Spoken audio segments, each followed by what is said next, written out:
कहानी की शुरुआत में हम मैडी नाम की एक लड़की को देखते हैं जिसकी उम्र 35 साल होती है। दरअसल मैडी की मां ने लोन पर घर लिया होता है, लेकिन अब उसकी मां इस दुनिया में नहीं रही है और उसके पिता उससे अलग रहते हैं, इसलिए मैडी को अब घर का लोन चुकाना पड़ रहा है। मैडी पैसा कमाने के लिए रात में उबर ड्राइवर के रूप में काम करती है और दिन में पार्ट टाइम एक बार में काम करती है। लेकिन आज उसकी गाड़ी उसके घर से एक सरकारी कर्मचारी जब्त करने लगता है, क्योंकि वो इस बार घर की किस्त नहीं भर पाई थी, इसलिए वो सरकारी कर्मचारी उसकी गाड़ी ले जाने लगता है। लेकिन ये सरकारी कर्मचारी मैडी का एक्स बॉयफ्रेंड होता है, इसलिए वो उसे मनाने की कोशिश करती है ताकि वो गाड़ी ना ले जाए। अब मैडी उसे फुसलाने के लिए कहती है, मैं तुम्हें अभी भी पसंद करती हूँ। लेकिन तभी वो सरकारी कर्मचारी मैडी के घर से एक आदमी को बाहर निकलते हुए देखता है, जिसके साथ पिछली रात मैडी सोई थी। उसे देखकर वो सरकारी कर्मचारी गुस्से में मैडी की गाड़ी लेकर चला जाता है। इसके बाद मैडी बार में काम कर रही होती है, जहां उसकी सबसे अच्छी दोस्त और उसका पति भी काम करते हैं। मैडी उन्हें अपनी परेशानियों के बारे में बताती है और कहती है कि उसकी गाड़ी जब्त कर ली गई है, जिससे वो रात में कैसे उबर चलाएगी और कैसे अपने घर का लोन चुकाएगी। मैडी की दोस्त उसे एक अमीर परिवार की जॉब लिस्टिंग दिखाती है, जिसमें एक अमीर परिवार अपने 18 साल के इकलौते बेटे के लिए किसी सुंदर सी लड़की की तलाश में है जो उसे डेट कर सके। इसके बदले में वो एक महंगी गाड़ी उसको दे रहा है। मैडी को पता चलता है कि वो लोग 20 से 25 साल की लड़कियां ढूंढ रहे हैं, लेकिन उसकी उम्र 35 साल है। फिर भी वो इस काम को आजमाने का फैसला करती है, क्योंकि फिलहाल उसे किसी भी तरह घर का लोन चुकाना है। अगले दिन मैडी उस अमीर परिवार के घर पहुंच जाती है, जहां वो उस कपल से मिलती है जिन्होंने अपने बेटे के लिए ऐड डाला था। वो बताते हैं कि उनका बेटा 18 साल का हो चुका है, जिसका नाम पर्सी है, लेकिन वो बहुत शर्मीला और अजीब स्वभाव का है। उसके बहुत ही कम दोस्त है और वो अपने कमरे में वीडियो गेम खेलने में सारा दिन बिताता है। वो बताते हैं कि पर्सी को लड़कियों से बात करने, शराब पीने या पार्टियों का कोई अनुभव नहीं है। वो बहुत मासूम है और अपने कंफर्ट जोन में रहने वाला लड़का है, इसलिए उसके माता पिता चाहते हैं कि मैडी उसे डेट करे और उसका कॉन्फिडेंस बढ़ाए, ताकि वो प्रिंसटन यूनिवर्सिटी जाने से पहले स्मार्ट यानी कि सियाना बन सके। उन्हें चिंता है कि अगर उनका बेटा कॉलेज जाने से पहले थोड़ा खुलकर नहीं जिएगा तो उसकी पर्सनल लाइफ पर असर पड़ेगा। पर्सी के माता पिता किसी यंग लड़की को इस काम के लिए रखना चाहते थे, लेकिन मैडी उन्हें यकीन दिलाती है कि वो इस काम के लिए सही है। पर्सी के माता पिता उसकी बात मान लेते हैं और उसे पर्सी की गर्लफ्रेंड बनकर पर्सी को स्मार्ट बनाने को कहते हैं। साथ ही वो मैडी को पर्सी के साथ इंटीमेट होने के लिए भी कहते हैं और मैडी से कहते हैं कि हमारे बीच जो डील हुई है वो पर्सी को किसी भी हाल में पता नहीं चले चाहिए। इसके बाद मैडी अपने दोस्त के पति की गाड़ी उधार लेकर एनिमल शेल्टर जाती है, जहाँ पर्सी वॉलंटियर है। वो पर्सी को आकर्षित करने के लिए खूबसूरत ड्रेस पहनती है। मैडी कुत्ते को गोद लेने का नाटक करती है और पर्सी को कुत्ता दिखाने को कहती है। तब पर्सी उसे कुत्ता दिखाता है। फिर पर्सी मैडी को एक फॉर्म भरने के लिए अपने ऑफिस में ले जाता है, ताकि पर्सी जान सके मैडी को डॉग क्यों अडॉप्ट करना है। या मैडी फॉर्म में भरकर पर्सी के साथ फ्लर्ट करने लगती है। इससे पर्सी घबरा जाता है। पर्सी को कुछ भी समझ नहीं आता, इसलिए वो जल्दी वहां से घर जाने की कोशिश करता है, लेकिन मैडी उसे अपनी वैन में छोड़ने का प्रस्ताव देती है। पर्सी कहता है कि वो साइकिल लेकर आया है और बहाना बनाते हुए निकलने की कोशिश करता है। तब मैडी उसे रोकती है और उसकी साइकिल अपनी वैन में रख देती है, जिससे उसके पास कोई और रास्ता नहीं बचता है और उसे वैन में बैठकर मैडी के साथ जाना पड़ता है। यहाँ पर्सी को लगता है कि मैडी ने उसे किडनैप कर लिया है और जब वो उसे उसके घर ले जाने के बजाय अपने घर की ओर ले जाने लगती है तो पर्सी घबरा जाता है। जब मैडी अपने घर के पास गाड़ी रोकती है तब पर्सी अपने बैग से पेपर स्प्रे निकालकर उसके चेहरे पर छिड़क देता है, जिससे मैडी गाड़ी से बाहर निकलकर डर से तड़पने लगती है। वो पर्सी से कहती है कि वो उसे किडनैप नहीं कर रही थी, बल्कि सिर्फ उसके साथ डेट पर जाना चाहती थी और उसकी तारीफ भी करती है। ये सुनकर पर्सी उसके लिए पानी लाता है,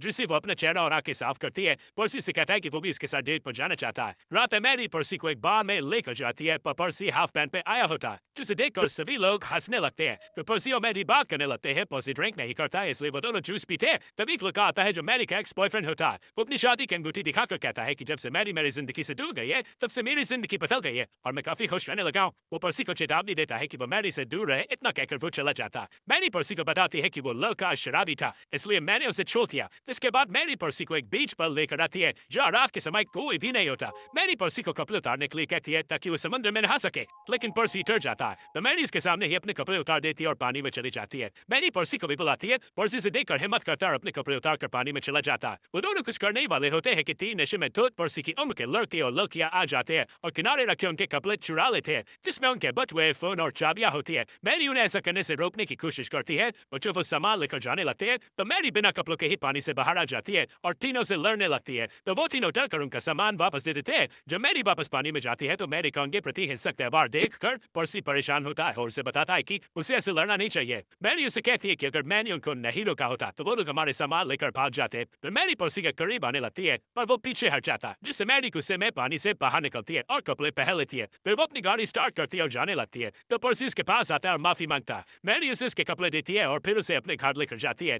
मैडी फिर से पर्सी को बहकाने की कोशिश करती है। वो उसे अपने करीब लाने के लिए डांस भी करती है, लेकिन पर्सी उसके पास नहीं आता। तो मैरी उसे भी ऐसा ही डांस करने के लिए कहती है। दरअसल मैरी चाहती थी कि उसकी जो डील पर्सी के पेरेंट्स के साथ हुई है वो जल्दी से खत्म हो जाए और उसे महंगी कार मिल जाए, इसलिए वो पर्सी के साथ जल्दी से क्लोज होना चाहती थी। पर पर्सी मैरी को पहले अच्छे से जानना चाहता था और उससे पहले उसके साथ इंटीमेट नहीं होना चाहता। पर पर्सी पहली बार मैरी को किस करता है। इसी बीच मैरी की नजर पर्सी की पीठ पर पहले छाले पर जाती है। ये देखकर वो उसकी पीठ पर लोशन लगाती है। पर्सी मैरी को बताता है कि तुम्हारे आने से पहले मैं घर में ही रहता था क्योंकि मेरे दोस्त मेरा मजाक उड़ाते थे और मुझे लड़कियों से बात करने में डर लगता था। यही वजह थी कि मैं बाहर जाना पसंद नहीं करता था। मैरी भी पर्सी को अपने बारे में बताती है जिससे दोनों के बीच एक कनेक्शन बनने लगता है। इसके बाद मैरी और पर्सी डेट करना जारी रखते हैं, एक दूसरे के बारे में और ज्यादा जानते हैं और उनकी दोस्ती गहरी होने लगती है। वो दोनों साथ में खेलते हैं, घूमते हैं और मस्ती करते हैं। धीरे धीरे पर्सी बाहरी दुनिया के प्रति खुलने लगता है। मैरी उसे जिंदगी के मजे लेना और खुलकर जीना सिखाती है। फिर उसी रात में दोनों एक शानदार रेस्टोरेंट में डिनर के लिए जाते हैं। जो मैरी के कहने पर पर्सी पियानो बजाता है। ये सभी को बहुत पसंद आता है और लोग उसकी तारीफ करने लगते हैं।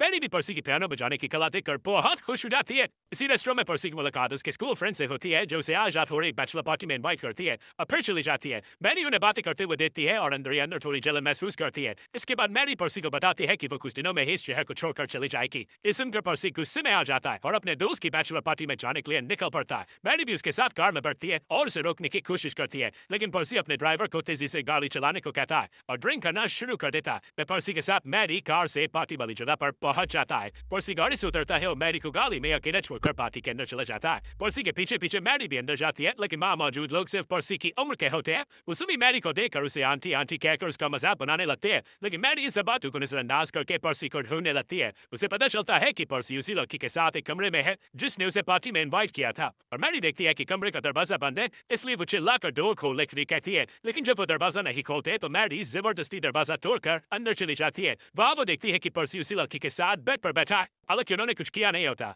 मैरी देखती है कि पर्सी की तबीयत खराब है क्योंकि उसने जरूरत से ज्यादा शराब पी ली थी। या मैरी उसे उल्टी करवाने के लिए बाथरूम में ले जाती है। तभी बच्चों के माता पिता भी वहां पे आ जाते हैं और मैरी को वहां से जाने के लिए कहते हैं, इसलिए मैरी पर्सी को लेकर वहां से निकल जाती है। वो दोनों कार से जा रहे होते हैं तब पर्सी उसे कहता है कि वो मैं तुम्हारे साथ क्लोज होने के लिए तैयार हूँ और मैं तुमसे प्यार करता हूँ। ये सुनकर मैरी को लगता है कि पर्सी बहुत नशे में है और उनका इंटीमेट होने का ये सही समय नहीं है, इसलिए वो मना कर देती है। अगले दिन पर्सी के माता पिता नोटिस करते हैं कि वो अब अति कॉन्फिडेंट और स्मार्ट हो गया, जिससे वो काफी खुश होते हैं। पर्सी उन्हें बताता है कि वो अब प्रिंसटन यूनिवर्सिटी नहीं जाना चाहता क्योंकि उसकी एक गर्लफ्रेंड बन गई है जिसका नाम मैटी है और वो उसके पास रहना चाहता है। ये सुनकर पर्सी के माता पिता परेशान हो जाते हैं क्योंकि वो चाहते थे कि पर्सी प्रिंसटन यूनिवर्सिटी जाने से पहले होशियार हो जाए, लेकिन अब जब वो यूनिवर्सिटी ही नहीं जाना चाहता तो उनका प्लान खराब होने लगता है। इसलिए पर्सी के माता पिता मैरी को कॉल करके मिलने के लिए बुलाते हैं और उसे बताते हैं कि जिस काम के लिए उसे काम पर रखा गया था वो पूरा हो चुका है, इसलिए अब उसे पर्सी के साथ कुछ भी नहीं करना है और वो डील के हिसाब से महंगी कार ले जा सकती है। पर दुर्भाग्य से पर्सी अपने पिता की कार ड्राइविंग सीखने के लिए लेकर निकल रहा होता है,